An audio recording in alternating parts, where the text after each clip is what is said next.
Hello, everybody. Welcome to Peegs.com, and welcome here to Kinnick Stadium, where Indiana pulled off a very impressive victory.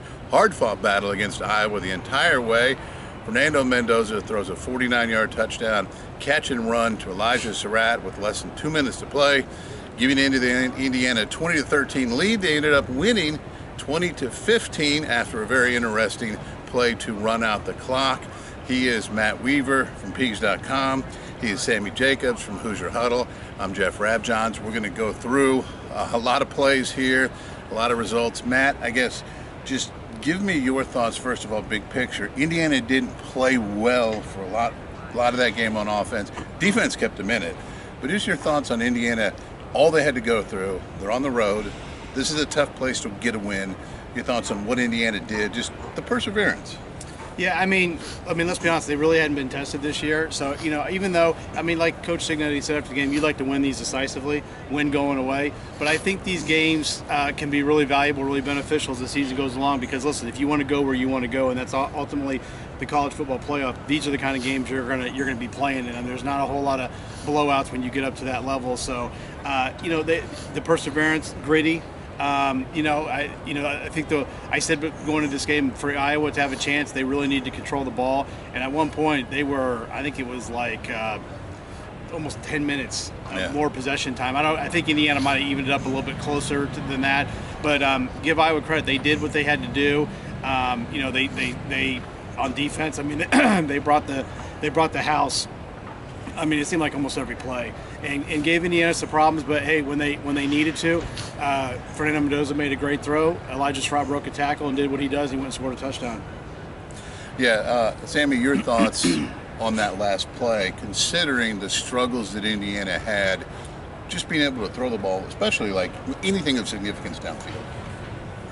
They threw the ball pretty well when they had time. But, Fernando Mendoza stood in the pocket. He took hit after hit after hit, and he delivered a great ball. They broke it down in the press conference for us. They showed a zero blitz. They were playing off, and you look at your receivers, and you go, okay, we like that matchup. You just trust to put the ball where you need to put it, and you trust your receiver to make the catch. And they did that. They broke the tackle, and that was the ball. Yeah, it was interesting that Signetti mentioned that was something that they tried to get a couple times before. Sorry for the noise. We're standing here on the field. But they weren't able to get it. Surratt won that one on the inside. Matt, I'm curious your thoughts on Indiana's defense and the way they just sort of kept Iowa from really getting anything going. Yeah, they had the one drive for the touchdown, but other than that, I thought they did a great job. To me, one of the biggest ones was, and they missed the field goal, so they got some help, but the pick where they ran it back to, well into Indiana's territory, they really bowed up, got them to kick the field goal, and obviously there's a little bit of luck involved to have them miss it, but still, you as a defense, you did your job. And even if they get the field goal there, that's really, a lot of times that should be a touchdown when the offense gets the ball that close to the opponent's goal line. So they played great. It was tough. Again, Isaiah Jones, we talked about him the last 2 or 3 weeks. He played really well again. I thought Tyreek Tucker played well. Kellen White had some plays. The defense didn't have D'Angelo Pons, and I thought Rylan Gandy more than held his own in this game. And it just shows you the depth that this team has and the talent they have on that side of the ball. Sammy, your thoughts? Let's talk about one thing that was a struggle. The fourth downs, really 3rd and 2 and the fourth downs. They had 2 shots. I think it was 3rd and 2 both times, 4th and 1 both times. So they really, 4th down play stand out. They had 4 shots at it. Your thoughts on not only what we saw, but then after Sig kind of gave his take on what they were trying to get, which, by the way, he did say that those were not RPOs. So that was interesting, because I think a lot of people it looked like RPOs. Sig said it's not what it was. Your thoughts on now your struggles and what maybe they could have done differently? I thought they went very conservative, which is, we go back to the college football playoff game where Sig punted, I think, with like under 7 minutes left in Notre Dame territory, and it just goes against all this.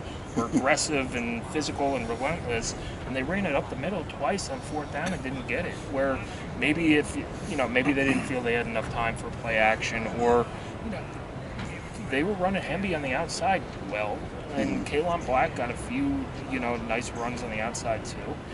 But yeah, those third downs on the inverse side, Iowa at one point was like 6 for 11 on third down, and they were getting into 3rd and 5s and shorters. Right. And it really was interesting when you look at it from where, we're all setting up in the box. We get the all-22 view. Iowa had 10 guys in the box. Yeah, I mean, they were clearly the one. We're going to guess that they're running. If we're wrong, they're getting it. But that was an interesting part. Indiana did overcome it, but that was something you look at. Even Sig, I can't remember what he said. There was some good, some bad, and some ugly. A lot of bad and a lot of ugly. Okay, well, that's probably true. Matt, your thoughts on Mendoza, the play where he goes out of bounds, he gets hit. Signetti said, that kind of brought everybody together. But just that guy who's kind of been pretty flawless for the most part, has a tough day. To be honest, he had a pretty tough day. Yeah. Didn't get a lot of plays. He was under duress. You need to make a play. The guy makes the play. Yeah, and I think you learn more about a guy when he plays like he does today than you do when he goes 21 out of 23, and everything's just basically going exactly how you want it to go. That wasn't the case today. He didn't. He talked about he didn't finish the pass to Cooper. They got picked off. They ran back. But I thought he's obviously tough. I mean, he's really well respected on this team. He's super talented. And he'll get better from this game. I mean, at the end of the day, the most important stat for a quarterback is wins and losses. Sure. And he's 5-0 as a quarterback in Indiana. He did what he had to do today. I mean, there was some other things. He made a back shoulder throw to Surratt. I don't know if it was on that drive or the drive before, right down here, right here on the sideline. It was a great throw. He made some other nice throws. He was under pressure. They were in his face a lot. I thought the running back pass protection was not great today. Yeah, they got blown up a few times, but he stood in there and I remember saying it 2 or 3 times, he got blocked and he still delivered the ball. So he did. There's things that need to be corrected out of this game, and obviously by Mendoza, but Indiana's got a really good quarterback. Yeah, and I thought it's kind of telling when your center, Pat Coogan, big, strong, ornery guy, asked, what kind of stands out to you about your quarterback. The first thing he says is he's one tough SOB. Yeah, that's a pretty good compliment. As we get ready to wrap up here, and there's apparently a helicopter flies over.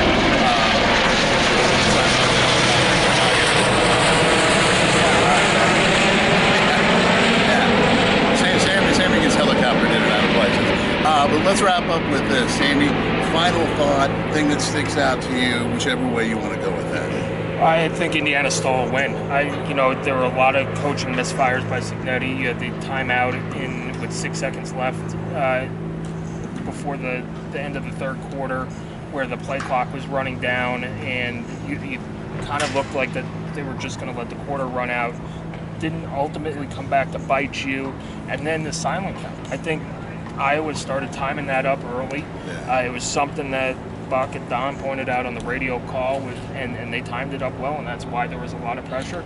But look, Indiana threw a late interception, and they won the game. How many times have we seen that go the opposite way, where Indiana's playing on the road in a really tough, loud environment, stays in the game, and then throws a late pick and loses on a field goal instead of comes back? Kirk Ferentz also had some coaching misfires too. Passing the ball there with the incomplete pass, they didn't even get it down to the 2-minute timeout, and it cost them, and then they didn't take their timeouts until the end when they were kneeling. Right. Matt, final thought from you on this. Well, I mean, it's easy to say after the fact. I think that you get more out of this win the way you want it than you would if it was 40-15. And I say that just because, they haven't been tested, and you're going to get tested in 2 weeks. It's going to be a really big test going up to Eugene and playing at Austin Stadium against a really good team. But I'm sure IU fans didn't love it the way this game went. Right. And as Fernando Mendoza said, guys who put money on it at 6.5 probably didn't love it. But that was funny. Yeah, he said I'm sorry for cooking some people's spreads. But honestly, I think there's a lot that you can gain from this game. More so than if you come in here and blow them. Listen, it would have been great. It would have been fun. Come in here and win by 2 or 3 touchdowns. I predicted it.